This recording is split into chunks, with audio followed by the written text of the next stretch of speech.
Good morning. Good morning, Your Honor, and may it please the Court. My name is Isaac Lev, and I represent the appellant Turnberry Village North Tower Condominium Association. I'll refer to them as the North Tower for sake of simplicity. If I may reserve 3 minutes for rebuttal, please. All right. Your Honors, I'll just give a very brief factual background so that we can get our parties straight, as there are a couple of similar sounding entities at play here. Turnberry Village is a residential development in Aventura. We know the facts pretty well. You may spend your time Honor. better getting The right issue into on the appeal- issue. North, South, and Master, I think we're... Correct. Okay. Correct. The issue on appeal here, Your Honors, is the granting of a motion to dismiss an amended complaint with prejudice. That amended complaint Can I ask you a fundamental question? I may be fast-forwarding a little bit from your argument, and I apologize.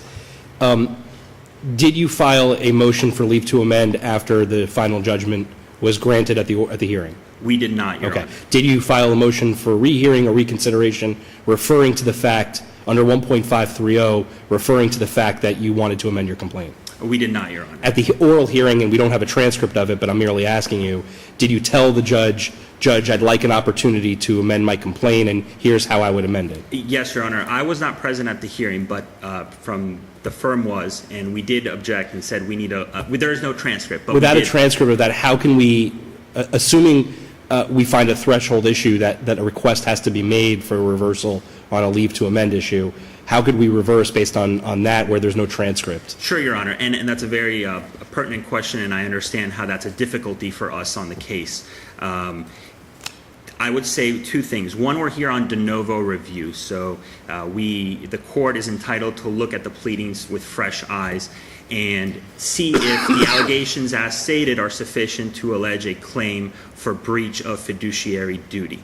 If the allegations as Aiding pled- and abetting, actually. I'm sorry, what was that? Aiding and abetting a breach. Aiding and abetting a But breach you're of right. fiduciary. Have you pled the existence and breach of a Correct. fiduciary duty? That's really the crux of why we're here. Correct, Your Honor. And so, to answer your question, Judge Luck, it would have been the better course of action to ask for rehearing so we have something like that in the record. That was not done. However, again, on de novo review, this court is entitled to look at the allegations. So to see- have you pled the existence of a fiduciary duty?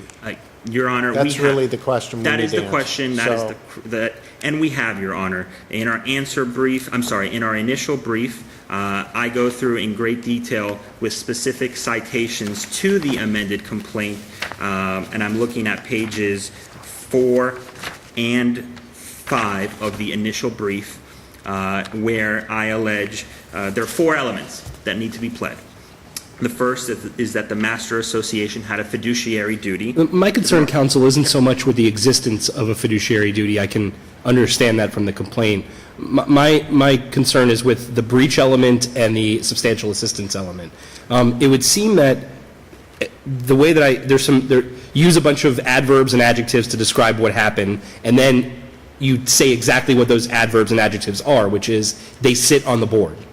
Is that active enough of substantial assistance that the fact that they sat on the board to aid and abet this otherwise breach of fiduciary duty by the Master Association? It is, Your Honor, and the reason is because an association has, by its very nature, can only act through the board. In other words, but for the fact that those individuals sat on the board, the association would not be able to. But the complaint doesn't allege what those members did. In other words, did they vote in favor of this? What if they didn't vote? What if they said at the board meeting, guys, this is happening, and I'm not voting for this, and I don't think it's right? That wouldn't be a breach of fiduciary duty. In fact, they would do exactly the opposite of that. We don't know the specifics aren't pled perhaps as perfectly as they could be. However, I think we do state a plain and sufficient claim for that. What's your best case for the proposition that simply sitting on a board of directors is sufficient substantial assistance to aid and abet a breach of anything, let alone fiduciary duty? Our best case would be Coralway Condo Investments, Inc. versus 21/22 Condo Association, Inc. That's a third DCA case from 2011. And what act of substantial assistance was there to aid and abet the breach of fiduciary duty? Granted, that was not an aiding and abetting fiduciary duty case. However, that case does stand for the proposition that the improper handling of funds, as we allege in this complaint, is the proper subject of a lawsuit against a condo association. And there's no doubt that you could maybe file a lawsuit against the master association, but the question is, what did South do in order to make itself liable for that? Correct, Your Honor. And the reason that the master was not sued is, bear in mind that the North Tower is responsible for funding the master about 46%. So in essence, it would be funding a lawsuit against itself. You don't owe me an explanation on why you did that. I'm merely asking, I understand that the misappropriation of funds by the master would create that breach element. My question is, what did the South do in the complaint other than sit on the board? Let's take a look at the complaint then. It's an amended complaint, Your Honor, and I'm looking here. Your question is, what did they do? Paragraph 26 and 28. And correct. The paragraph 26 and 28 allege that they collaborated with the South Tower to pass through South Tower expenses. Is reciting a bunch of adverbs and adjectives sufficient, I guess is what I'm saying? Because you certainly do that. You certainly say, there's actually a slew of them, as I recall. There's substantial assistance, encouraged, aided and abetted, you even use collaborated, encouraged, assisted. Well, collaborating is a verb, Your Honor, and I would say that that's the basis of which we're traveling under it. In other words, But then if you read the sentence, so you state that all that happens, and then on paragraph 28, the sentence is, this was accomplished by, and you tell us how, by sitting as dual members of both the boards. That's it. in other words, but for the fact that they were dual members, they would not be able to collaborate. So that's a little bit of a background as to how they were able to get by with it. But what did they do to collaborate? What did they do to encourage? What did they do to assist? Essentially, what we've alleged here is that they have we allege that the South Tower, that the Master Association was composed solely of South Tower members. So the Master Association could only act through the South Tower in this arrangement. So that's how they were able to collaborate, because they were the same people. They served dual roles. Your Honor. You're saying all of them? Correct, Your Honor. Okay.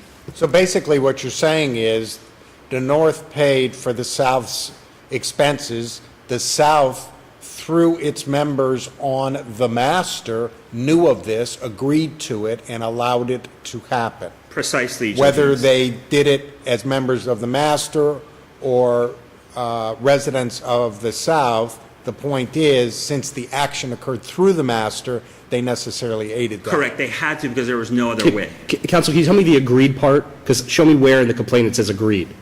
I'm interested in that part. Can you clarify that question? Judge Emis just said to you, he just described what the complaint was, and he mentioned that the South members of the board agreed to do what was said there. I'd like to know where in the complaint it says that the South members of the master board agreed to what happened. I don't think that there's an allegation that uses the word agreed. There's not. It just said they sat on the board, right? That they sat on the board. Right. But by necessity, by the condo statute, 718.111, the condo can only act through its board. So there's no other way. In other words, What if the North members voted for it?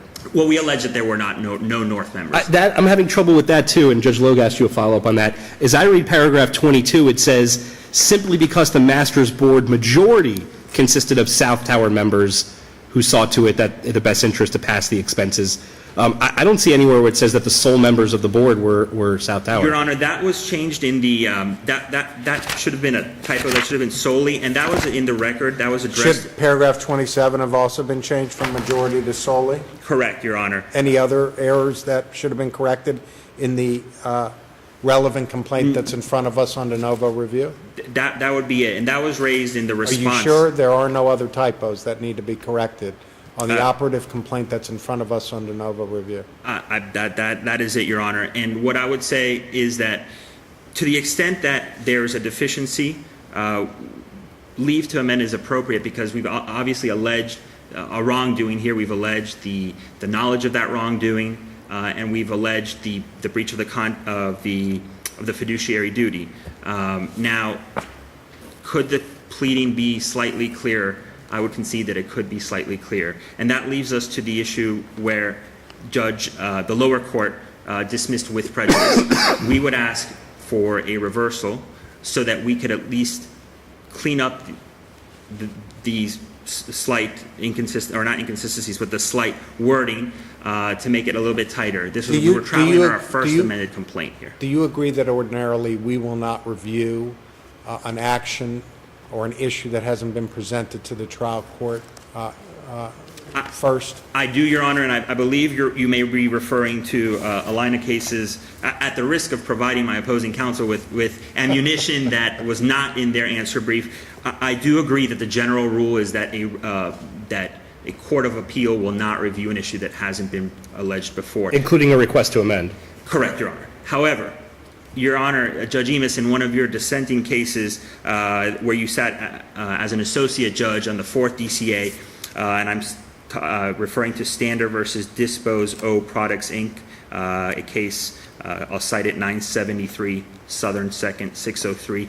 Your Honor stated that while ordinarily a leave to request should be requested in the lower court, in this particular case, Judge Emis, you would have held that that it was unclear as to what the trial court judge ruled in the court below. Did the trial court judge say the facts are insufficiently pled, or there is no cause of action for X? In other words, in this case, it would be, is there no cause of action for aiding and abetting a breach of fiduciary duty? We don't have that in the order. But counsel, our law seems to be clear as I read it. There's a case called, I think it's Trebeck.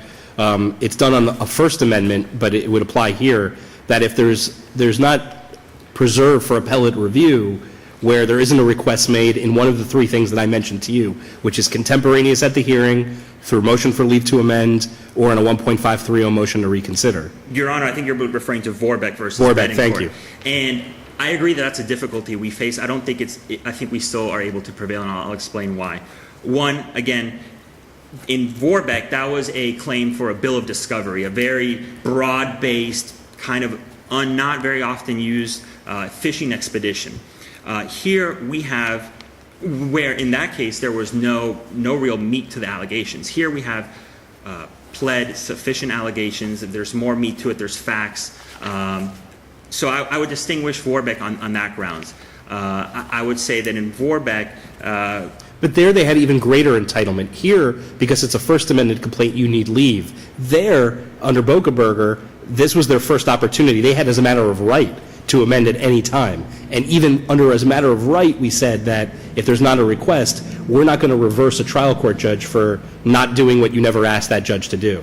right, and I understand that issue. Again, I go back to it's de novo review. We don't know what the judges. We don't know that the judge said there is no claim there's no such claim in Florida, or it's insufficiently pled. All the more reason to file a motion for rehearing, one would think, or clarification. I'm not sure that you can rely upon what you believe to be the vagueness of the court's ruling or the inadequacy of the record below to bootstrap that to an argument that you should get an opportunity to amend in the absence of record evidence that you requested that from the trial judge first. In any event, you're past your time, Thank though you, Your Honor. we will allow you 3 minutes for rebuttal. Thank you. Thank you.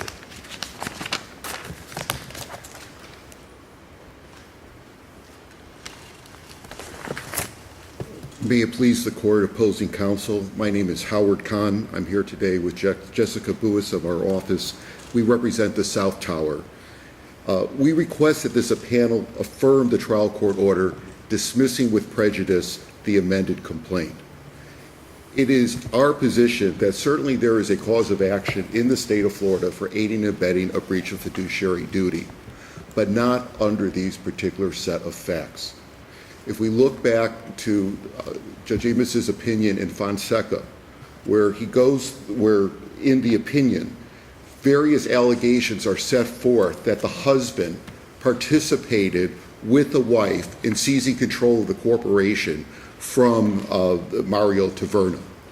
And even looking at Judge Rothenberg's dissent in the MP case, and these are cases that were offered in the reply brief, Judge Rothenberg goes in through substantial factual details about how the bank, by writing off the guarantees. But the question isn't, is it great? The question is it good enough legally?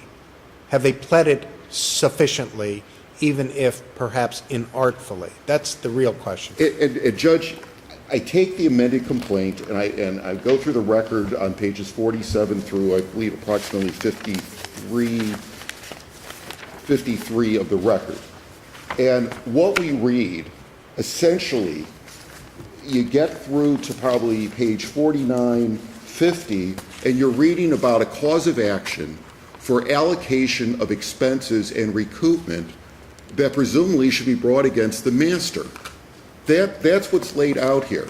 Originally, the complaint was pled as unjust enrichment, and yes, you're looking at the four corners of the document that's before you. It's de novo. If they had alleged that they voted for it as members, as a majority, or as the sole members of the master board, would that be sufficient aiding and abetting?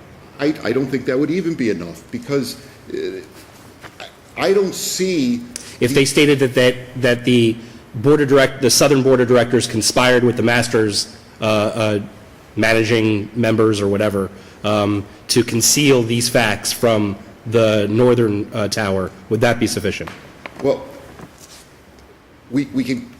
Would it be sufficient? The answer, in my opinion, is no, Your Honor. How could it be no how could active concealment and active agreement to conspire to or aid and abet to hide that this agreement was going on, diverting money, not be aiding and abetting? Because we're talking about a quasi-contractual claim that you just can't simply... But there's no reason why fiduciary duties can't arise out of contract. They arise out of any number of things. Sometimes out of contract, sometimes out of other things. My question is, how can active concealment and agreement to hide or divert money for the benefit of one tower over the other not be aiding and abetting? I'm not saying the complaint does that. I'm asking you if it had alleged those things. I can see that, Your Honor. Okay. Well, would you concede that the master had a fiduciary duty to the North Tower regarding the collection of assessments and the expenditure of them? I believe it had a contractual obligation, not necessarily a fiduciary duty. Now, the statute talks about the fiduciary duty between the association and the unit owners. That's the statutory duty. It doesn't say between the two associations, which is going to be governed by the operative documents and whether there's any statutes that may be applicable. In terms of the collection of, the master has the authority to decide the amount of the assessments, to determine the needs of the North Tower, and then to spend those assessments to benefit the North Tower and also the other members of the Master Association. You're saying that's not a fiduciary responsibility? Well, it arises out of the contract, and yes, but what we have is what Judge Luck was saying a moment before. Yes, fiduciary duties relationships can arise out of contracts. I'm not saying that it's not, but in this context, we're talking about the relationship between the two associations merely because there's contractual documents that dictate what one party and the other party are doing. Those documents dictate the relationship and the respective rights of the parties. And again, we've had quite extensive dialogue about contracts implied in fact and contracts implied in law and other arguments you've had here today. Those could be other grounds that the North Tower may have or may not have against the Master Association. But that doesn't transpose to creating that same obligation with the South Tower. That there was, in the first round, there was no benefit that was conferred on the South Tower by the North Tower, merely adding these labels. Well, but the North Tower is alleging that the Master Association charged them fees for the purpose of actually not providing common services to the North and South Tower, but providing services to the South Tower. And that was done because the board members, the South Tower's board members, were sitting on the Master Association and feathering their own nest rather than taking care of the responsibility. As board members on the Master, their responsibilities were to take care of the North and South, but the allegations seem to say those South Tower board members, when sitting on the Master Association, were not fulfilling their responsibilities to look after the Master Association. They were fulfilling their responsibilities to look after the South Tower Association. And the way I would respond to you is, I don't believe that rises to the level of substantial assistance. I don't believe that that is the type of conduct that we're talking about, and that's why I referenced the Fonseca opinion, where you actually have one party basically acting in concert with the other party to achieve a particular means to an end, and that was to remove Mario Taverna in that case. You don't have any of that here. We have basically a straightforward accounting issue, whether or not there were monies that should have been budgetarily, these are the allegations, I'm not trying to go beyond the four corners, but we talk about in the amended complaint, this is what the plaintiff alleges, the appellant alleges, is that these were budgetary allocations. Those were specifically choices of words. It is specifically alleged at paragraph 21 on page 51 of the record that this was, or excuse me, paragraph 15, that this was for recoupment of this monies. That's the reason why these claims are being asserted here against the South Tower. It's the wrong target. Their accounting action, whether it's a quasi-contract action, we just don't merely turn that and convert that into a tort. And yes, Judge Luck, you are correct. If you have all this active activity and so on and so forth, but we don't have the who, what, when, where, or how. We don't have the specificity under Rule Point 1.120B. And quite candidly, the amended complaint screams for the particularity because we have a range of standards here from willfully, knowingly, consciously, recklessly, and or with gross negligence, collaborating, encouraging, or assisting this to take place. Then in paragraph 31... All pretty much conclusory statements. Completely conclusory, but even going to the level in paragraph 31 on page 52 of the record, rising to the level of intentional misconduct. Right. So it's not for me to establish the particularity.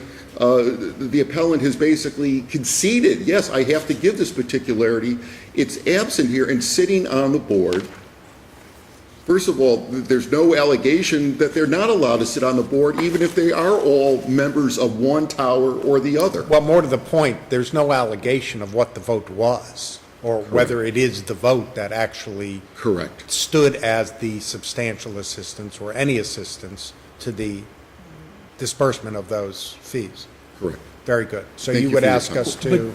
We would didn't ask you to affirm. Hold on just If I a may, moment. if I may, I mean, I kind of liked ending on that note, but please. okay, I'm sorry, but I'm looking at paragraph 22, and didn't they allege that looking at the very last couple of sentences, South Tower members saw to it that the South Tower, basically that, okay, the South Tower's best interest to pass South Tower expenses through the master, solely to force the North Tower to help pay the South Tower's management costs. I mean, that seems to be the gravamen of their grievance, right? In other words, the South Tower members were using the Master Association to get the Master Association to assess fees on everybody to pay South Tower only expenses. That seems to be a specific grievance, right? I mean, Yes. what more would they have to say? They have to say they did this by voting. Or you think they should allege there was, what board meetings took place at? Yes, I mean, I think you need to give some rhyme, chapter, and verse to what type of conduct is taking place, because I actually look at paragraph 22 in the same light as some of the later allegations as just being conclusory. This is what our beef is, that they spent money that benefited to some extent the South. But again, who is it that we're talking about? We're talking about the master once again. And I don't believe that this rises to the level of creating, I mean, where does it end? I mean, this does not create, as far as I look at the pleading, grounds for a conversion claim against the South Tower. I mean, all these types of allegations are trying... Don't give them any ideas now. I'm not trying to, but I mean, I'm trying to be candid to this panel. We would ask that this panel affirm the decision of the trial court dismissing the complaint with prejudice. Very good. Thank you. Thank you. You have 3 minutes for rebuttal. Thank you, Judge Emis. I want to be very clear when earlier I said that the complaint maybe was inartfully pled, or there were areas where there could be more specificity, because my opposing counsel mentioned Rule 1.120B and mentions that in their answer brief. That rule is limited to cases of fraud and mistake. This is not a claim for fraud or mistake. So the operative rule would be that we need to allege a short and plain statement, which we did. And I would urge the court to review specifically paragraphs 9 through 16 and 20 through 21, because that's where the crux of the issue is. And that's where we allege where the funds were going to. They were going to pay for services provided by KW, the management company that had no business providing services. Even assuming that we agree with you that the master owed a fiduciary duty to both the North and the South Tower, the North Tower particularly here, you still not told us where you have alleged in a plain and clear way what the South Tower did to substantially assist in the breach of that fiduciary duty. So tell us, if you can, specifically where and how they substantially aided or assisted in that breach. It would be in paragraph 28 through 29. So then I guess you have told us. 28, 29 through 30, where that's where we allege that the South Tower encouraged the master's wrongdoing. But you don't say how. By collaborating and assisting the master to pass through those management expenses that are attributable to the South Tower to the North Tower. And it was accomplished by virtue of the fact that the South Tower's board members served dual roles. That's how they did it. Whether it was a vote, whether it was concealment, or just that's what they did in the course of day-to-day business is the subject of discovery. That's a short and plain statement of the claim. All right. Very good. And so what would you ask us to do? We would ask your honors to reverse the order on appeal and remand for further proceedings below. All right. Very good. Thank you all very much. We are adjourned.